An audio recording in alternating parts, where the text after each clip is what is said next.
Welcome to homemade videos. நீங்க இப்ப தான் புதுசா ஹோம்மேட் வீடியோஸ் பார்க்குறீங்க அப்படின்னா, கண்டிப்பா சப்ஸ்கிரைப் பண்ணிட்டு பாருங்க.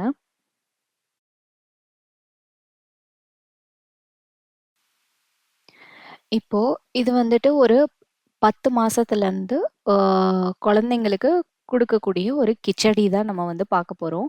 இதுக்கு வந்து நான் வந்து வெள்ள ரவ 1/4 கப் வந்து எடுத்திருக்கேன். அத வந்து நல்லா ஒரு ஆ எண்ணெய் சேர்க்காம ஒரு வடை சட்டியில நல்லா ட்ரை ரோஸ்ட் பண்றேன். இதுக்கு வந்துட்டு நம்ம எந்த ரவ வேணா யூஸ் பண்ணிக்கலாம். சம்பா ரவ, அது வந்துட்டு கோதுமை நீங்க குடுக்கணும் அப்படின்னு நினைச்சீங்க அப்படின்னா, சம்பா ரவ யூஸ் பண்ணிக்கலாம். இல்ல நார்மலா வெள்ள ரவ கூட யூஸ் பண்ணிக்கலாம். அதுக்கப்புறம் நான் வந்துட்டு அத வந்து நல்லா ட்ரை ரோஸ்ட் பண்ணி எடுத்து வச்சுட்டேன். இப்ப என்ன பண்றேன் அப்படின்னா, ஒரு குக்கர்ல ஒரு 1/4 டூ 1/2 ஸ்பூன் வந்துட்டு நெய் சேர்க்கிறேன். அப்புறமா ஜீரகம், 1/4 ஸ்பூன் ஜீரகம்.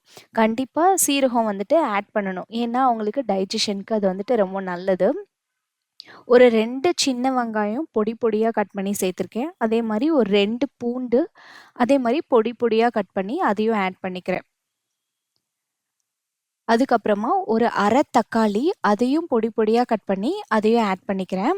இப்ப அத வந்துட்டு நான் வதக்குறேன். அந்த நெய்யு, சீரகம், அதுக்கப்புறமா வெங்காயம், பூண்டு, தக்காளி இத மட்டும் நல்லா போட்டு அத வந்துட்டு கொஞ்சம் வதங்குற அளவுக்கு வதக்கி விட்டுர்றேன்.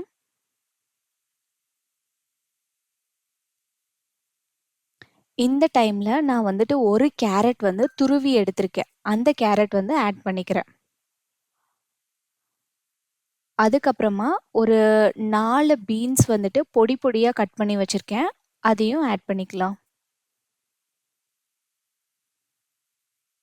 இப்போ அந்த பச்சை ஸ்மெல் போற வரைக்கும் கொஞ்சம் ஒரு 2 நிமிஷம் அத வந்து வதக்குனா போதும். கேரட், பீன்ஸ ஒரு 2 நிமிஷம் வதக்குனா போதும்.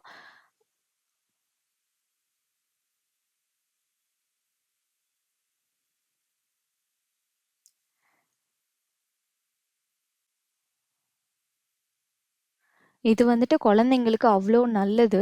இந்த டைம்ல நான் என்ன பண்றேன் அப்டின்னா, ஆ 1/4 கப்புக்கு வந்துட்டு நான் ரவ சேர்த்தேன். அதுக்கு வந்து நான் 1 கப் வந்து தண்ணி ஆட் பண்ணிக்கிறேன். ஏன்னா, நம்ம வந்துட்டு கேரட்டு, பீன்ஸு அதுக்கப்புறம் நம்ம போட்ட ரவ அதுவும் வெந்து வரணும். அதனால வந்துட்டு ஒரு 1லேருந்து 1 1/4 கப் வந்துட்டு ஆட் பண்ணிக்கலாம். அதுக்கப்புறம் பிஞ்ச் ஆஃப் சால்ட். நீங்க வந்துட்டு 10 மாச குழந்தை அப்டின்னா, நான் ஆட் பண்ண அளவுக்கு ஆட் பண்ணிக்கலாம். இல்ல அப்டின்னா ஒரு 1 வயசு, 1 1/2 வயசு அப்டின்னா கொஞ்சம் சேர்த்து சால்ட் ஆட் பண்ணிக்கலாம். அதே மாரி ஒரு 1/4 ஸ்பூன் மஞ்சத்தூள், 1/4 ஸ்பூன் பெப்பர் ஆட் பண்ணியிருக்கேன். காரத்துக்கு வந்துட்டு நம்ம 1/4 ஸ்பூன் தான் ரொம்ப ஆட் பண்ண வேணாம். ஏன்னா, அவங்களுக்கு வந்துட்டு அது ரொம்ப வந்துட்டு நெஞ்சு எரிச்சலா இருக்கும். 1/4 ஸ்பூன் போதும். இப்போ நல்லா அது வந்துட்டு கொதி வந்துருச்சு. இந்த டைம்ல நம்ம என்ன பண்ணலாம் அப்டின்னா, நம்ம வறுத்து வச்சிருந்தோம்ல ரவ, அத வந்துட்டு நான் ஆட் பண்ணிக்கிறேன். தண்ணி கொதிச்சதுக்கப்புறம் வறுத்து வச்சிருந்த ரவைய ஆட் பண்ணிக்கலாம். ஒரு கிண்டிட்டு நம்ம வந்து குக்கர் மூடி போட்டுற வேண்டியதான்.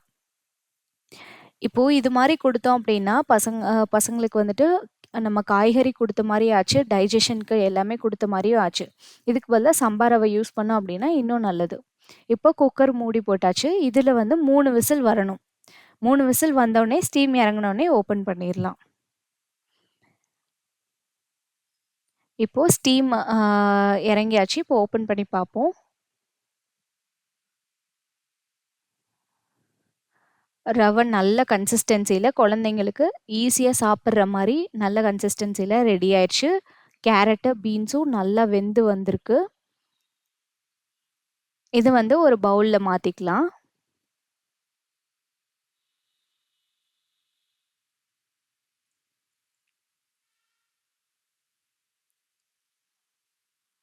அழகா ஒரு ஸ்பூன்ல எடுத்து எடுத்து குடுத்தோம் அப்டின்னா, அழகா அவங்க வந்து சாப்பிடுறதுக்கு ஈஸியான ஒரு ஃபுட்டு.